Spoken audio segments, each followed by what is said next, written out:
Glória a Deus, que a graça e a paz de Cristo esteja com todos. Eu quero ler uma palavra que está no Evangelho de Mateus, no capítulo 13, a partir do verso 24. Vamos acompanhar. Propôs-lhes outra parábola, dizendo: O reino dos céus é semelhante ao homem que semeia boa semente no seu campo. Mas dormindo os homens, veio o seu inimigo e semeou o joio no meio do trigo, e retirou-se. E quando a erva cresceu e frutificou, apareceu também o joio. E os servos do pai de família, indo ter com ele, disseram-lhe: Senhor, não semeaste tu no teu campo boa semente? Por que tem então o joio?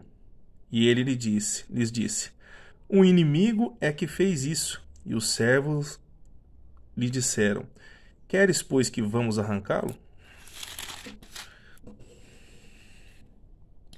Porém, ele lhes disse: Não, para que ao colher o joio não arranqueis também o trigo com ele. Deixai crescer ambos juntos até a ceifa. E por ocasião da ceifa, direi aos ceifeiros: Colhei primeiro o joio e atai-o em molhos para o queimar, mas o trigo ajuntai-o no meu celeiro. Glórias a Deus. A palavra do Senhor, ela é perfeita. A própria Bíblia, em muitos textos, na maior parte, alguns textos mais simbólicos de Apocalipse, o profeta Daniel, alguns outros livros que falam de linguagem mais simbólica, nos dificulta a compreender a palavra. Mas muitas das vezes que nós lermos a Bíblia, ela vai ser de entendimento literal. Muitas pessoas colocam pensamentos próprios, estudos, reflexões, indagações onde não cabe, porque a palavra por si só, ela já explica. Óbvio que eu tenho dito, sempre quando eu estou compartilhando a palavra, eu digo: não há como entender a Bíblia Sagrada sem fé. Ou melhor, não tem como você entender a palavra do Senhor sem oração, sem convivência com Deus. Porque a palavra ela é espiritual e nós habitamos num corpo carnal e vivemos num mundo onde jaz no maligno, onde o príncipe desse século se chama Satanás. Por isso existe tanta dificuldade em compreender a palavra do Senhor. Por isso é necessário haver entrega, oração, jejum, renúncia. Por isso que muitas das vezes eu tenho dito também que ao evangelizar alguém que ainda não se converteu, para não citar tanto a Bíblia, porque às vezes causa confusão na cabeça dessa pessoa. Evangeliza com as suas atitudes, com o seu testemunho, muitas das vezes ajudando essa pessoa, acolhendo na hora de necessidade e mostrando para ela que o cristão é um povo diferenciado. Porque o que nós temos visto hoje é muitos, que se dizem cristãos defamando o evangelho de Cristo, com atitudes errôneas, com atitudes erradas, mundanas, e tentando passar para as pessoas que a igreja é assim. Não, a igreja de Cristo ela é uma igreja santa, ela é uma igreja correta nos seus princípios, porque os princípios vêm direto do Criador. Aleluias, os princípios vêm do Criador dos céus e da terra, do Pai do nosso Senhor Jesus Cristo, com inspiração do seu Santo Espírito, do Espírito Santo. Então não há contendas, não há debates, não há vãs filosofias, nem heresias, nem apostasia, nada disso cabe dentro das coisas de Deus, dentro das santas palavras, do santo evangelho de Cristo Jesus. Por isso é interessante isso. Então, se você tem dificuldade de aprender o que a Bíblia está dizendo, de compreender os textos bíblicos, é porque é necessário você se aprofundar no relacionamento com Deus. É necessário seguir os princípios que a palavra diz, a conversão e o batismo do arrependimento, para que haja revelação através do Espírito Santo de Deus. Então, esse texto, eu considero que Mateus capítulo 13, essa parte que nós estamos falando aqui, a parábola do trigo e do joio, ele, para pessoas que já estão com o coração aberto, ele é de entendimento literal. Basta ler com o coração que a palavra vai ser entendida, porque a alma conecta com o Criador. Então vamos repetir aqui: o reino dos céus é semelhante ao homem que semeia boa semente no seu campo. Quando Jesus fala de parábolas, né, ele propõe as parábolas, é verdadeiramente sobre isso que eu estou te dizendo. As parábolas são para que as pessoas que têm interesse verdadeiro de conversão compreendam as palavras, mas aquelas que estão ali por estar, por curiosidade, ou para passar o tempo, ou estão olhando de qualquer forma, querem aprender alguma coisa de curiosidade, não tem tanto compromisso, essas não vão entender.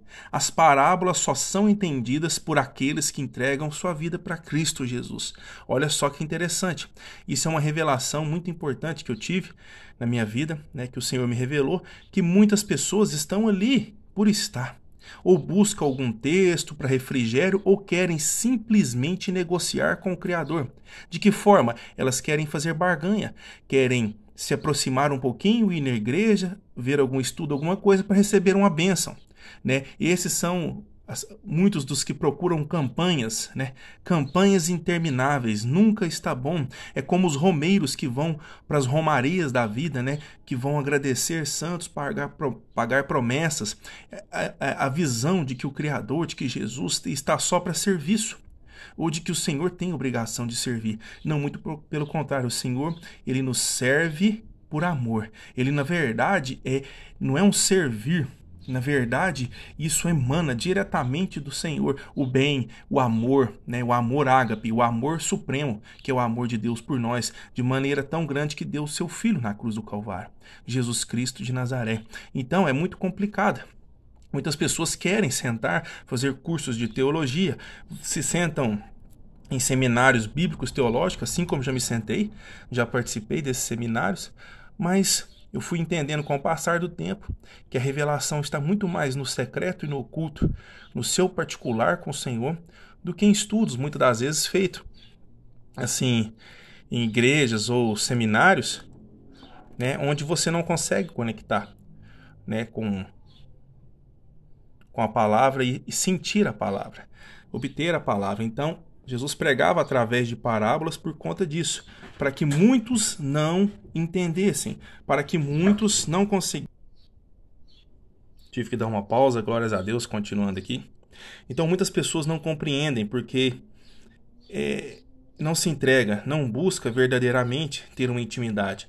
Né? As pessoas muitas das vezes têm medo de se relacionar com Deus porque pensa, sou muito pecador, não sou digno, né? Não tenho uma estrutura para ter um relacionamento com o Senhor. Muitas pessoas não acreditam que Deus fala, que Deus nos orienta, que Ele verdadeiramente tem um relacionamento, né? E essa orientação, na maior parte das vezes, é através da palavra. Eu creio também em sonhos, eu creio em visões, mas aonde eu sempre consigo enxergar, né, e consigo me conectar com o Senhor é na palavra. Então, nessa parábola do joio e do trigo, o Senhor vem nos mostrar que existe o tempo certo. Existe o tempo certo para que o mal seja separado, né? Eu vou colocar aqui diferente, que as trevas sejam separadas da luz. Na verdade, muitas pessoas questionam por que existe tanto mal na Terra. Por que tem criancinhas que têm câncer, crianças que são abusadas, né? Tem tanto assassinato, tem tanta droga, tem tanto estelionato, tanto roubo, tanta guerra. Né? As pessoas ficam questionando, se Deus é bom, por que não acaba com tudo isso? Mas na verdade o plano do Senhor é exterminar verdadeiramente as obras das trevas. E isso, para o Senhor, basta o momento certo, que o Senhor julga como correto, porque o Senhor tem todo o poder. Tanto é que Ele tem todo o poder que já está, a palavra profetiza para a volta do Senhor Jesus Cristo, onde é a consumação dos tempos, onde é, né, verdadeiramente julgado Satanás, os demônios, o anticristo, a besta, todos aqueles que não aceitaram Jesus também são julgados. E aqueles que receberam Cristo Jesus, né, que aceitaram a fé, que viveram pela fé, esses vão ser salvos e viver e viver no reino dos céus, verdadeiramente, na verdade, diferente desse mundo. Então esse é o plano do Senhor, só que existe um tempo. Então, as coisas não são como nós queremos. Muitas das vezes a gente quer que as coisas se antecipem, a gente quer que as coisas mudem de figura, a gente muitas das vezes quer questionar, mas o Senhor, Ele é soberano, Ele sabe de todas as coisas e Ele já tem um tempo, aleluias, pré-definido para isso. O que diz aqui? Ó? Porém, ele lhes disse, não, para que ao colher o joio não arranqueis também o trigo com ele. Olha só. Deixar crescer ambos juntos até a ceifa, até a colheita, até o momento oportuno. E por ocasião da ceifa direi aos ceifeiros, colhei primeiro o joio e atai-o em molhos para o queimar. A palavra diz que aqueles que não aceitarem Jesus, que viverem uma vida impiamente, né, serão lançados no lago de fogo eterno, onde é a segunda morte, onde não vai haver mais esperança. E é interessante que a palavra diz lago de fogo eterno. Assim como existe a vida eterna, a salvação, a eternidade com o Senhor, existe também o lago de fogo eterno. Muitos pensam só em pregar sobre o paraíso, sobre a salvação, esquecem de alertar sobre o inferno, sobre o lago de fogo eterno, sobre a condenação eterna. Eterno não tem fim, não tem um descanso, não tem refrigério, misericórdia.